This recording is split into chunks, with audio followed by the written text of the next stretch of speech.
एक लड़की की 5 करोड़ की लॉटरी निकली। कंपनी ने सोचा, कहा अगर अचानक बताया जाएगा तो लड़की कहीं खुशी से मर ना जाए।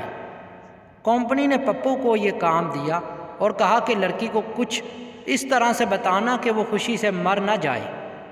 पप्पू ने जाके उस लड़की को कहा,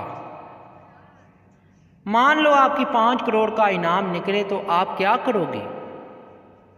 लड़की ने खुशी भरे लहजे में कहा, आपके सामने डांस करूंगी, आपसे प्यार करूंगी, आपसे शादी करूंगी। यही नहीं, आधा इनाम भी आपको दे दूंगी। तो ये सुनने की देर थी कि पप्पू खुशी से ही मर गया। ये सुनने की देर ही तो वो पप्पू खुद ही खुशी से मर गया, जो लड़की को ये खबर पहुंचाने के लिए गया था कि मैं खबर दूंगा, कहीं लड़की खुशी से ना मर जाए, मैं इस तरह खबर दूंगा कि वो खुश भी हो और मरे भी ना। लेकिन जब लड़की ने उसे खुशी दी तो वो खुद ही मर गया।